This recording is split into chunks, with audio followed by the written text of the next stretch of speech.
பார்க்க போகிறதுல வந்து ஃபஸ்ட்டு கொஸ்டின் வந்து இந்த திருக்குறளை பற்றி சம்மந்தனால அதில் உள்ள ஆப்ஷனுக்கு ரிலேட்டடாக தான் பார்க்குறோம்.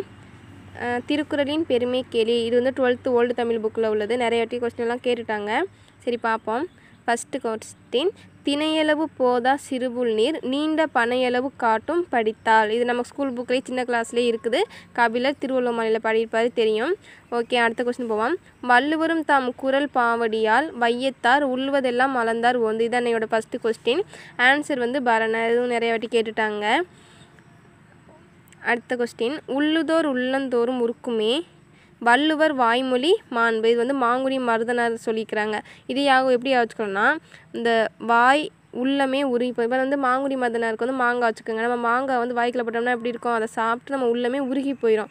அப்போ உள்ளமே உருக்குமே வாய்மொழி இது மாதிரி வந்துச்சுன்னா மாங்குடி மருதனாரை போட்டுருங்க. அடுத்து, பொய்ப்பால பொய்யையா போயின பொய்யல்லாத மெய்ப்பால மெய்யாய் விளங்கினவே முப்பாலின் தெய்வ திருவள்ளுவர் செய் திருக்குறளால் வையத்து வாழ்வார் மனத்து.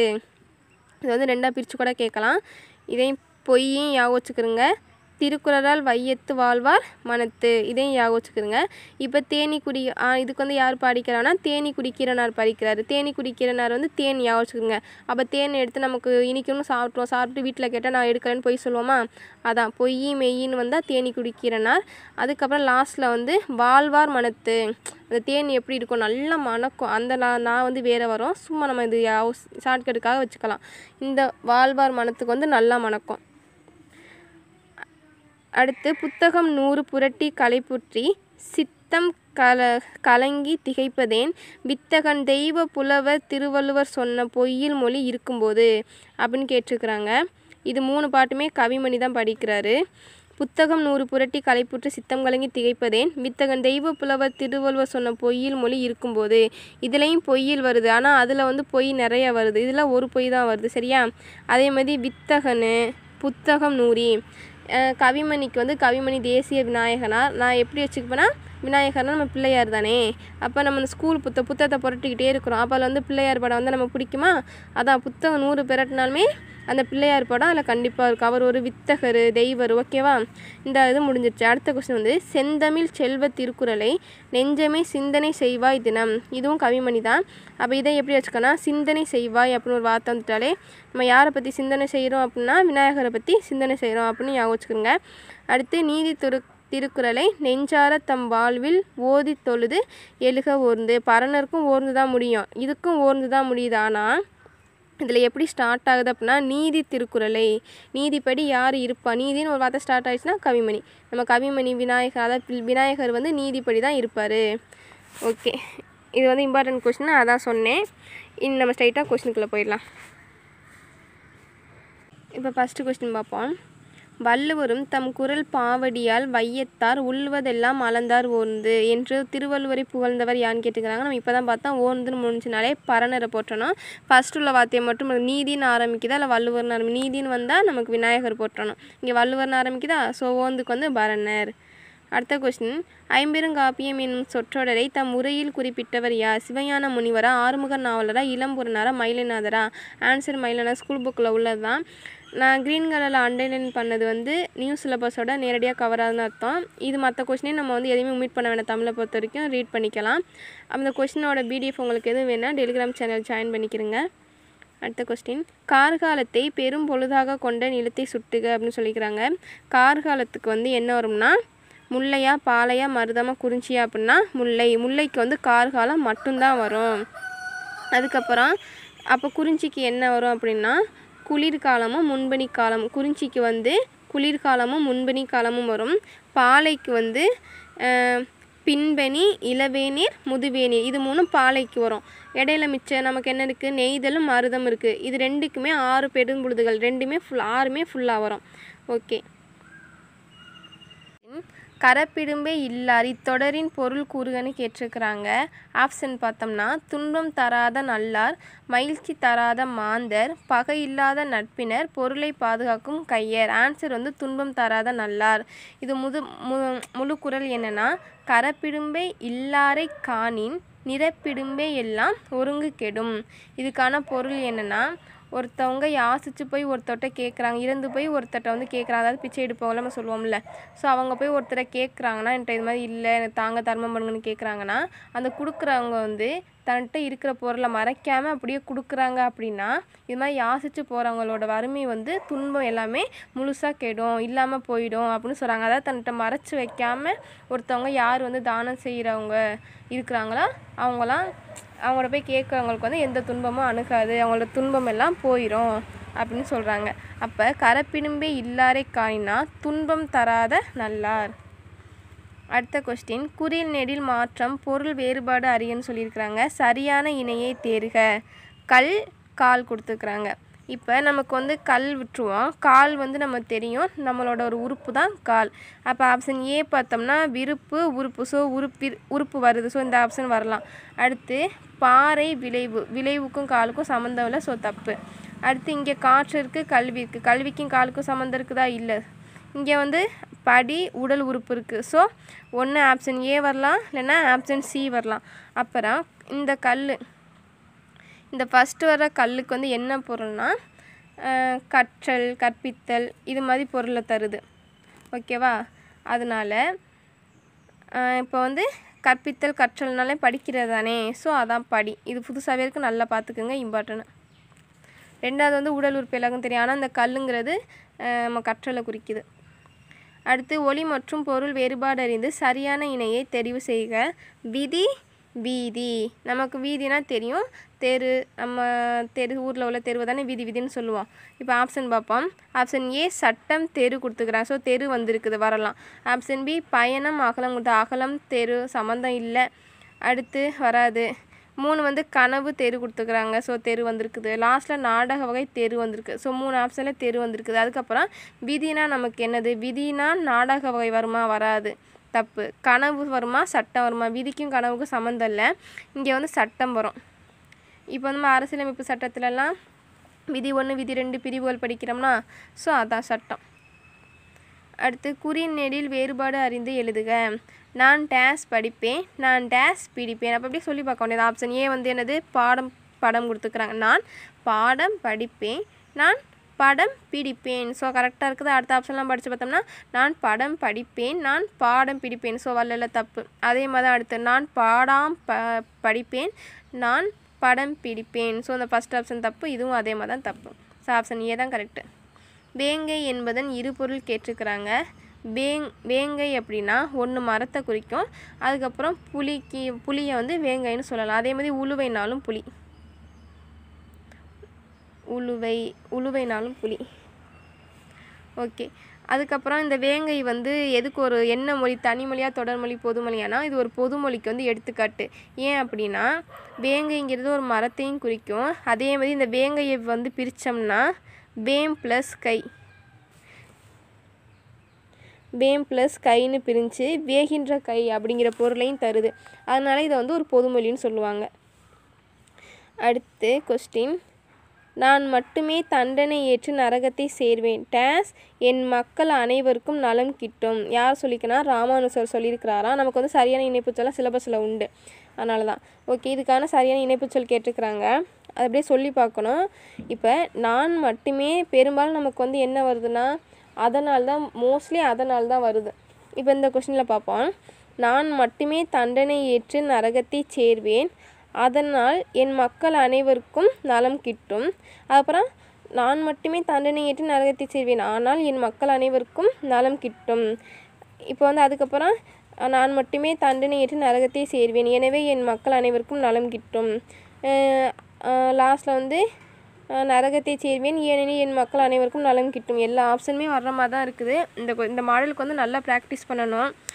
அதே மாதிரி இந்த அதனால் வந்து மோஸ்ட்லி வந்து ரெண்டுமே பாசிட்டிவாக இருக்குது, அது மாதிரி ரெண்டு ஒரே தொடராக இருக்குது, பாசிட்டிவாக இருக்குது அப்படின்னா தான் இந்த அதனால் வருது. அதே மாதிரி கொஞ்சம் ஆப்போசிட் மாதிரி வருது. இப்போ பாருங்கள், நான் மட்டுமே தண்டனை ஏற்றி நரகத்துக்கு போகிறாராம், ஆனால் மக்கள்லாம் என்ன சொல்கிறாங்க, மக்களுக்கெல்லாம் நலம் கிட்டணும், அவங்க நல்லா இருக்கணும் அப்படின்னு சொல்கிறாரு ராமானுஜர். ஆனால் இது மாதிரி எதிர்மறை வாக்கியத்துக்கு பெரும்பாலும் ஆனால் வரும். அடுத்த கொஸ்டின், நல்ல அறிவும் பண்பும் உடையவர்களுக்கு பணம் பணியால் டேஸ் இவை இல்லாதவர்க்கோ மோசமான எசமான். இப்போ இதுக்கு வந்து என்ன இணைப்புச்சொல் வரும்னு கேட்குறாங்க. நல்ல அறிவும் பண்பும் உடையவர்களுக்கு பணம் வந்து பணியாலாம், இவங்க இல்லாதவங்களுக்கு மோசமான இனம். அப்படின்னா ஒரு பாசிட்டிவும் ஒரு நெகட்டிவ் மாதிரி வருது, அதனால நமக்கு வந்து இங்கே ஆனால போற்றலாம். அடுத்த கொஸ்டின், சரியான வினாச்சொல்லை தேர்ந்தெடு. தொகைச்சொற்கள் டேஸ் வகைப்படும். நமக்கு வந்து தொகைச்சொற்கள் எத்தனை வகைப்படுமா, எத்துணை வகைப்படுமா, என்ன வகைப்படுமா, எவ்வளவு வகைப்படுமா. தொகைச்சொற்கள் வந்து எத்தனைங்கிறது தான் நமக்கு வந்து நம்பர்ஸை குறிக்கும். ஸோ தொகைச்சொல் வந்து எத்தனை வகைப்படும். அப்புறம் அப்போ எத்துணை வந்து எதுக்கு வரும் அப்படின்னா, எத்துணைங்கிறது வந்து மோஸ்ட்லி எவ்வளோ மாதிரி தான். இது எத்துணைங்கிறது ஒரு அளவு, உயரம், ஒரு வியப்பு, இது மாதிரி இடத்துல தான் இந்த எத்துணை பயன்படும். எக்ஸாம்பிள் வந்து எத்துணை பெரிய மரம் அப்படின்னா இங்கே வந்து இப்போ மரங்கள் எத்தனை அப்படின்னா எண்ணிக்கையை குறிக்குது. எத்துணை பெரிய மரம்னா அதோட வியப்பாக ஒரு அளவை சொல்கிற மாதிரி தான் வர்றதுக்கு தான் இந்த வந்து எத்துணை வந்து பயன்படும். அடுத்த கொஸ்டின், சரியான வினாச்சொல்லை தேர்ந்தெடு. காசி நகரத்தின் பெருமையை கூறும் நூல் டேஸ். அப்போ காசி நகரத்தின் பெருமையை கூறும் நூல் எது, எவ்வது, ஏன், எதற்கு. அப்போ ஆப்ஷன் வந்து நல்லா ஒமிட் பண்ணலாம். எவ்வது வராது, எதற்கும் வராது, ஏனும் வராது. அப்போ காசி நகரத்தின் பெருமையை கூறும் நூல் எது தான் ஆன்சரு. அடுத்த கொஸ்டின், இருக்கு என்ற பேச்சு வழக்கை எழுத்து வழக்காக மாற்றணும்னு சொல்லியிருக்கிறாங்க. அப்போ இது நம்ம ஸ்கூல் புக்கில் உள்ளதான். அப்போ இருக்கு இதை வந்து எழுத்து வழக்காக மாற்றணும்னு சொல்லுவாங்க. இருக்கு ஆப்ஷன் ஏ வந்து இருக்குது கொடுத்துருக்குறாங்க, நமக்கு வந்து தப்பு. அடுத்து ஆப்ஷன் பி கீது, இதுவும் தப்பு. ஆப்ஷன் டி வந்து இழுத்துக்கட்டு, இதுவும் தப்பு. அப்போ ஆப்ஷன் டி சி வந்து என்னது, இருக்கிறது, இருக்கின்றது, இது மாதிரி வந்தால் தான் நமக்கு வந்து எழுத்து வழக்கு. மறுபடியும் பேச்சு வழக்கு எழுத்து வழக்கு கேட்டிருக்கிறாங்க. பேச்சு வழக்கில் இருக்குதா, அதை எழுத்து வழக்காக மாற்ற சொல்லியிருக்கிறாங்க. அப்போ எல்லாரும் வேகமாக எங்கே போகிறாங்க. அப்போ எல்லாருங்கிறது எல்லாரும், இது வந்து மாறல, கரெக்டு. வேகமாக அப்படின்னா வேகமாக, வேகமாக வந்து எப்படி மாறுது, வேகமாக அப்படின்னு மாறுது. எங்கே வந்து எங்குன்னு மாறுது. அதுக்கப்புறம் இந்த லாஸ்ட் தான் நமக்கு ரொம்ப இம்பார்ட்டன்ட். போகிறாங்க அப்படின்னா போகிறோமா, போகிறார்களா, போவீர்களா, போய் விட்டார்களான்னு கேட்குறாங்க. நமக்கு எல்லாருங்கிறது வந்து பன்மையாக இருக்குது. அதனால் வந்து எல்லாரும் வேகமாக எங்கு போகிறார்கள், இதான் வந்து கரெக்டான வந்து ஒரு எழுத்து வழக்கு. ஏன்னா போகிறோம், நாங்கள் அங்கே போகிறோம், இது நம்ம பேச்சு வழக்கு தானே, அப்படியே சொல்லி பார்க்க வேண்டியதான். எங்கே போவீர்கள், எங்கே போவ, இதுவும் ஒரு பேச்சு வழக்கு தான். போய் விட்டாயா, போயிட்டியா, இதுவும் ஒரு பேச்சு வழக்கு தான். ஸோ நமக்கு வந்து போகிறார்கள் தான் கரெக்டு. நிறுத்தற்குறிகள் எது சரியானது. இந்த கொஸ்டின் தான் எனக்கே கொஞ்சம் இதாகிடுச்சு. ஆனால் இது வந்து ஆப்ஷன் வச்சு மீட் பண்ணுற மாதிரி தான் இருந்துச்சு. ஓகே பார்ப்போம். தமிழ் இயல் இசை நாடகம் என முத்தமிழாய் வளர்ந்தது அப்படின்னு கொடுத்துருக்குறாங்க. இந்த ரெண்டு கொஸ்டின் கேட்டிருக்கிறாங்க. இந்த கொஸ்டின் அடுத்த கொஸ்டின் ரெண்டுமே ஒரே பாடத்துலேருந்து கேட்டிருக்கிறாங்க. நம்ம 10th வந்து இரட்டுற முதலில் தமிழழகனார் வந்து எழுதியிருப்பார். கடலையும் தமிழையும் ஒப்புமைப்படுத்தி சொல்லியிருப்பாங்க. அந்த பாடத்தில் போய் எடுத்து பார்த்தீங்கன்னா தெரியும். இப்போ என்ன சொல்லியிருக்குன்னா நிறுத்தக்குறிகள் தானே கேட்டிருக்கிறாங்க. இப்போ நம்ம பொதுவாக வந்து இது மாதிரி என்ற மாதிரி இருக்குது, அடுத்தடுத்து வருது அப்படின்னா நம்ம வந்து அங்கே என்ன போடுவோம், கமா தான் போடுவோம். ஆனால் அங்கே இந்த இடத்துல வந்து என்ன பண்ணிக்கிறாங்கன்னா இது மாதிரி இங்கே இப்போ இயல் இசை நாடகம் கமால் வந்திருக்குது. ஆனால் இங்கே வந்து என்ன வந்து ஆச்சரியக்குறி வந்திருக்குது. ஸோ அதனால் இந்த ஆப்ஷனை விட்டுறணும். அதே மாதிரி இந்த செமிகோனல் வந்து புக்கில் இருந்துச்சு. இப்போ வந்து தமிழ் இயல் இசை நாடகம் என முத்தமிழாய் வளர்ந்தது. அதுக்கப்புறம் இது வந்து சங்க புலவர்களை காத்தது. இது மாதிரி வரிசையாக அடுத்தது ஒரு பெயர் சொல்லு, அதை தொடர்ந்து 2 வாக்கியம் வந்துச்சுன்னா நமக்கு அப்போ தான் இந்த அரைப்புள்ளி வரும். இங்கே வந்து நமக்கு வந்து ஒரே இதில் ஸ்டாப் ஆயிடுச்சு. அதனால் இங்கே புள்ளி தான் வரும். புள்ளி வர ஆப்ஷன் வந்து இது மட்டும்தான் இருக்குது. அது ஸோ இந்த ஆப்ஷன் வந்து வச்சுக்க வேண்டியதான். ஸ்கூல் புக்கில் எப்படி இருந்துச்சுன்னா இப்போ தமிழுக்கு இங்கே வந்து அரைப்புள்ளி வந்துடும். அவ்வளோதான். அரைப்புள்ளியில் தமிழ் கடல்னு ஒப்புமைப்படுத்துறதுக்கு தமிழ் போட்டு முக்காறு புள்ளி வச்சு இங்கிட்டு இயல் இசை நாடகம் கமா போட்டு முத்தமிழாய் வளர்ந்ததுக்கு தான் அரைப்புள்ளி போட்டுருந்தாங்க. ஸ்கூல் புக்கில் எடுத்து பார்த்துக்கோங்க, தெளிவாக இருக்குது. இங்கே வந்து ஆப்ஷன் ஒமிட் பண்ணி போகிற மாதிரி தான் இருக்குது. அடுத்த கொஸ்டின் அதே மாதிரி தான். கடல் முத்தினையும் அமிழ்தினையும் தருகிறது. நம்ம கேஷுவலாக போட்டோம்னா கடல் முத்தினையும் கமா போட்டு அமிழ்தினையும் தருகிறது ஃபுல் ஸ்டாப் வச்சுருவோம். இங்கே வந்து எப்படி இருக்குன்னு பாருங்கள். இப்போ லாஸ்ட் ஆப்ஷன் வந்து கடல் முத்தினையும் அமிழ்தினையும் தருகிறது ஆச்சரியக்குறி போட்டுக்கிறாங்க. ஸோ தப்பு. அதுக்கப்புறம் இது ஃபுல் ஸ்டாப் வச்சுருக்குறாங்க தான். ஆனால் இங்கே வந்து கமா எதுவுமே வரல, இந்த ஆப்ஷனும் தப்பு. அதுக்கடுத்து செகண்ட் ஆப்ஷன் கடல் முத்தினையும் அமிழ்தினையும் தருகிறது. இந்த செகண்ட் ஆப்ஷனில் வந்து அரைப்புள்ளி கொடுத்துருக்குறாங்க. நமக்கு வந்து அரைப்புள்ளி ஒரு சென்டென்ஸில் வந்து இப்போ வந்து கடல் வந்து முத்தினை அமிழ்தினையும் தருகிறது அரைப்புள்ளி. நமக்கு அரைப்புள்ளி வந்துச்சுன்னா அது பக்கத்தில் வந்து இந்த கடலுக்கு ரிலேட்டடாக வந்து மற்றொரு வாசகம் வரணும். ஆனால் இங்கே வந்து அப்படி ஒரு வாசகம் வரல. அதனால வந்து இந்த ஆப்ஷனும் தப்பு. இல்லை ஃபஸ்ட் ஆப்ஷன் இருக்கிறது ஒரே ஃபஸ்ட் ஆப்ஷன் மட்டும் தான். ஸோ அந்த ஆப்ஷன் தான் லாஸ்ட்டில் புள்ளி வந்திருக்குது. கடல் வந்து முத்தினையும் அமிழ்தினையும் தருகிறது 2 இலக்கு கம்மா போட்டிருக்குறாங்க. ஆனால் நமக்கு வந்து இங்கே ஒரு கம்மா தான் வரணும். அடுத்த கொஸ்டின், பிறமொழி சொற்களுக்கு இணையான தமிழ் சொல். காலிங் பெல் எச்சரிக்கை மணியா, அழைப்பு மணியா, கோவில் மணியா, தொழிற்சாலை மணியான்னு கேட்டுக்கிறாங்க. காலிங்னா நம்ம கால் பண்ணுறது அழைப்பு தானே. ஸோ அழைப்பு மணி தான் ஆன்சரு. அடுத்த கொஸ்டின், பிறமொழி சொல்லுக்கு இணையான தமிழ் சொல்லை கண்டுபிடி. இதே எக்ஸ்பிரிமெண்ட்டை ரிப்பீட் செய்து ஆன்சரை கண்டுபிடியுங்கள் அப்படின்னு சொல்லிக்கிறாங்க. இப்போ இதில் பாருங்கள் ஆன்சர் இங்கே வந்து இங்கேயும் ஆன்சரை கொடுத்துக்கிறாங்க. ஸோ இந்த ஆப்ஷன் பி வந்து கண்டிப்பாக வராது. அதுக்கப்புறம் இதே செலுத்துகிற மீண்டும் சரி ஆப்ஷன் ஏ படி பார்ப்போம். இதே செய்முறையை மீண்டும் செய்த ஆன்சர்னா விடை கண்டுபிடியுங்கள் கொடுத்துக்கிறாங்க. எக்ஸ்பிரிமெண்ட்னா இங்கே செய்முறை கொடுத்துக்கிறாங்க. ரிப்பீட்னா வந்து மீண்டும் அப்படி கொடுத்துக்கிறாங்க. ஸோ இந்த ஆப்ஷன் வரலாம். அதுக்கு ரெண்டாவது ஆப்ஷன் வந்து நம்ம ஒமிட் பண்ணுற ரெண்டாவது ஆப்ஷன் தப்பு. மூணாவது ஆப்ஷன் வந்து என்னது, இதே செயல் திட்ட முறையை மீண்டும் செய்து விடையை கண்டுபிடியுங்கள் கொடுத்துருக்குறாங்க. இந்த ஆப்ஷன் தப்பு சொல்லிட்டோமா. அடுத்து லாஸ்ட் ஆப்ஷன் வந்து இதே செயல்முறையை ரிப்பீட் செய்து கண்டுபிடிங்கன்னு சொல்லியிருக்கிறாங்க. நம்ம ரிப்பீட்டுங்கிறது இங்கிலீஷ் வேர்டு, அதனால் அதுவும் தப்பு. அப்போ மிச்சம் நமக்கு இருக்கிற ஆப்ஷன் வந்து ஏயும் இருக்குது சியும் இருக்குது. இந்த ரெண்டு இதில் வந்து என்ன வாசகம் மாறுது அப்படின்னா செய்முறையா செயல் திட்ட முறையா அப்படின்னா. அப்போ எக்ஸ்பிரிமெண்ட்டுங்கிறது செய்முறையை குறிக்கலாம். செயல் திட்ட முறையில் எக்ஸ்பிரிமெண்ட்டுங்கிறது செய்முறை. ஸோ ஆப்ஷன் ஏ தான் கரெக்டு. விடை வகைகள். இது செய்வாயா என்ன என்று வினவிய போது நீயே செய் என்று ஏபி கூறுவது. நம்ம நிறைய வாட்டி பார்த்தீங்கன்னா ஒரு செயலை இது செய்வாயா அப்படின்னு கேட்குறப்ப நீயே செய் அப்படின்னு மறுபடியும் ஏவுறாங்கன்னா அது ஏவல் விடை. இப்போ நேர் விடைனா இது செய்வாயா என்ற வினைக்கு சரி நான் செய்கிறேன் அப்படின்னு சொன்னால் அது நேர் விடை. இதுவே நீ செய்வாயா என்ற வினவிய போது நான் செய்ய மாட்டேன் அப்படின்னு மறுத்து கூறினாங்கன்னா அது மறைவிடை. ஓகே, அடுத்து நிறுத்தற்குறிகளை அறிதல். நிறுத்தற்குறிகள் வந்து எது சரியானது அப்படின்னு கேட்டுருக்குறாங்க. கலாம் ஐயாவை காண்பதா எப்படி அப்படின்னு கேட்குறாங்க. இப்போ இங்கே ஃபஸ்ட் ஆப்ஷன் பார்ப்போம். கலாம் ஐயாவை காண்பதா எப்படி. நம்ம ஏற்கனவே நிறைய வாட்டி பார்த்துட்டோம். ஒரு சென்டென்ஸில் வந்து கொஸ்டின் மார்க் வந்து ஒரு இடத்துல தான் வரணும். 2 இடத்துல வந்து அந்த ஈக்குவேஷன் வந்து தப்பு. அதே மாதிரி தான் ஆச்சரியக்குறி 2 இடத்துல வந்துருக்கு தப்பு. அதுக்கப்புறம் இப்போ வந்து ஃபஸ்ட் ஆப்ஷன் இருக்குது லாஸ்ட் ஆப்ஷன் இருக்குது. நமக்கு வந்து காண்பதா எப்படி ரெண்டில் எது வந்து கொஸ்டின் மார்க்னா எப்படி தான் கொஸ்டின் மார்க்கு. நமக்கு வந்து கலாம் ஐயாவை காண்பதா இப்போ காண்பதா மட்டும் இருந்துச்சுன்னா பிரச்சனை இல்லை. நமக்கு பக்கத்தில் எப்படி வந்திருக்குது. ஸோ எப்படிக்கு தான் வந்து கொஸ்டின் மார்க் வரணும். அதே மாதிரி ஒரு ஆச்சரியமாக கலாம் ஐயா அவர் ரொம்ப பெரிய மனுஷர்ல. ஸோ வந்து அவங்கள வந்து கலாம் ஐயாவை காண்பதா அப்படின்னு ஒரு ஆச்சரியமாக கேட்குறாங்களா. அதனால் இங்கே ஆச்சரியக்குறி வந்திருக்குது. ஸோ லாஸ்ட் ஆப்ஷன் தான் கரெக்டு. ஒரு கொஸ்டினில் வந்து 2 கொஸ்டின் மார்க் வரவே கூடாது. அடுத்த கொஸ்டின், அலுவல் சார்ந்த கலைச்சொற்கள். அலுவல் சார்ந்த சொற்கள் அதான் கலைச்சொல்லை கொடுத்துக்கிறாங்க. மோர்ஃபீம் நீங்கள் எப்படி படிப்பீங்கன்னு தெரில. மோர்ஃபீம் அல்லது மார்ஃபீம்.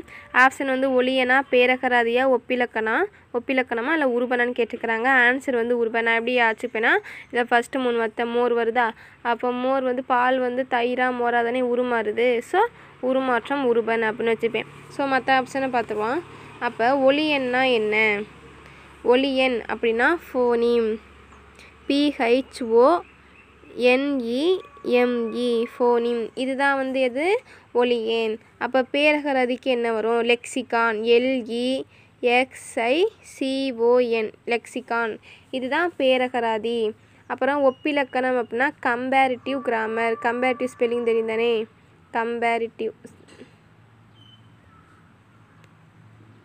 Comparative grammar. அவ்வளோதான். அடுத்த கொஸ்டின், தவறான இணையை தேர்ந்தெடுக்கணும்னு சொல்லிக்கிறாங்க. ஆப்ஷன் ஏ கன்சுலேட் வந்து துணை தூதரகம் கரெக்டு. பேடன் வந்து காப்புரிமை கரெக்டு. டாக்குமெண்ட் வந்து பணம் கொடுத்துக்கிறாங்க. கில்டுனா வணிக குழு கொடுத்துக்கிறாங்க கரெக்டு. நமக்கு பணம்னா என்னது மணி தானே வரும். ஸோ தப்பு. அப்போ டாக்குமெண்ட்னா என்ன வரும் ஆவணம் வரும். அடுத்த கொஸ்டின், உவமைகளால் விளக்கப்பெறும் பொருள்களுள் பொருந்தாதது தேர்க அப்படின்னு சொல்லியிருக்கிறாங்க. ஃபர்ஸ்ட் ஆப்ஷன், விரலுக்கு இறைத்த நீர் போல. நேற்று தான் பார்த்தோம். விரலுக்கு இறைத்த நீர் போலனா என்ன? பயனற்ற செயல் வரும். இங்கே என்ன கொடுத்துக்கிறாங்க? பயனுள்ள செயல். ஒவ்வொரு சின்ன ஸ்பெல்லிங் தான் மாற்றி விட்ருவாங்க. ஸோ கவனமாக பார்க்கணும். பயனற்ற செயல் தான் வரும். ஸோ ஃபர்ஸ்ட் ஆப்ஷன் தப்பு. நம்ம கேட்டிருக்கிறது பொருந்தாது தான். அப்போ அடுத்தது, பசுமரத்த ஆணி போல் அப்படின்னா எளிதில் மனதில் பதிதல். கரெக்டு. உடலும் உயிரும் போல, மனமொத்த நட்பு. நேற்று என்ன படித்தோம்? அதுக்கு வந்து மனமொன்றிய துணைன்னு கொடுத்துருந்தாங்க. உடலும் உயிரும் போல் எக்ஸாம்பிள். அதுக்கப்புறம் கிணற்று தவளை போல் அப்படின்னா நேற்றையே பார்த்துட்டோம், அறியாமை. அடுத்த கொஸ்டின், உவமையால் விளக்கப்பெறும் பொருத்தமான பொருளை தேர்ந்தெடுக்க. எலியும் பூனையும் போல. இணக்கமாக இருக்குமா, ஒற்றுமையாக இருக்குமா, வலிமையாக இருக்குமா, பகைமையாக இருக்குமா? எலியும் பூனை எப்படி இருக்கும்? பகைமை. ரெண்டுக்கு ஆகவே ஆகாது. ஸோ பகைமை தான் ஆன்சர். அடுத்து, எவ்வகை வினைன்னு கேட்டிருக்கிறாங்க. கவிதா உரைப்படுத்தால் ஸ்கூல் புக்லேயே இருக்குது. செய்வினையா, எதிர்மறை வினையா, செய்யப்பாட்டு வினையா, பிற வினையா? செய்யப்பாட்டு வினைனா பட்டது, ஆள் இது மாதிரி சேர்ந்து வரும். ஸோ அந்த ஆப்ஷன் வரும். எதிர்மறை வினையும் இல்லை. பிற வினைனா கவிதா உரை படிப்பித்தால். ஸோ அது மாதிரி ஏதாவது வேறு மாதிரி ஒருத்தவங்களை வச்சு செய்ய வைக்கிற மாதிரி வந்துச்சுன்னா தான் பிற வினை. ஸோ அந்த ஆப்ஷன் வராது.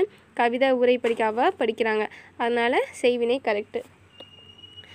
அடுத்த கொஸ்டின், எவ்வகை வாக்கியம் என கண்டெழுதுக. பிறவினை வாக்கியத்தை தேர்ந்தெழுது அப்படின்னு கொடுத்துக்கிறாங்க. ஆப்ஷன் ஏ பார்ப்போம். குமரன் மலையில் நனைந்தான். ஸோ அவன் நனைகிறான். ஸ்கூல் புக்கில் என்ன கொடுத்துக்கிறாங்க? உடன்பாட்டு வினைத்தொடர் வரும். அதுக்கப்புறம் எவ்வளவு உயரமான மரம். இது வந்து ஒரு உணர்ச்சி தொடர். ஸோ இதுவும் வராது. அடுத்து, அப்துல் நேற்று வருவித்தான். ஒருத்தர் வந்து இன்னொருத்தவங்களை வச்சு ஒரு செயலை செய்ய வைக்கிறாங்கன்னா அது பிறவினை வாக்கியம். அதுக்கப்புறம் பந்து உருண்டது. இது வந்து எதுக்கு எக்ஸாம்பிள்? தன்வினை. அடுத்த கொஸ்டின், அகர வரிசைப்படி சொற்களை சீர் செய்தல். கம்பளம், குன்று, காக்கை, செங்கடல், தேங்காய். ஃபஸ்ட்டு கா, கூ, காவனா, சே, தேயனா. ஓகே, காக்கு எடுத்து காவனா. அப்போ கம்பளம், காக்கை. எந்த ஆப்ஷன் வருது? இப்போ கம்பளம் ஸ்டார்ட் ஆகுது. ஆப்ஷன் டி தான் கரெக்டு. கம்பளம், காக்கை, குன்று, செங்கடல், தேங்காய். அடுத்த கொஸ்டின், மறுபடியும் கீழ்காணும் சொற்களை அகர வரிசைப்படுத்துக சொல்லியிருக்கிறாங்க. எல்லா ஆப்ஷன்லேயும் வந்து ஒரே மாதிரி லெட்டர் தான் இருக்குது. ஓகே, ஆவண்ணா, ஆனா, ஈனா, ஆவண்ணா, ஈயனா, ஊனா. ஈஸியாக தான் கொடுத்துக்கிறாங்க. அப்போ ஆனாக்கு அடுத்து அவன். அன்பு, ஆற்றல் வந்து எந்த ஆப்ஷன் வருது? ஆப்ஷன் டி தான் வருது. அன்பு, ஆற்றல், இன்பம், ஈடு, உணர்வு. ஓகே, மிச்ச கொஸ்டின் அடுத்த பாட்டில் பார்ப்போம். தேங்க்ஸ் ஃபார் வாட்சிங்.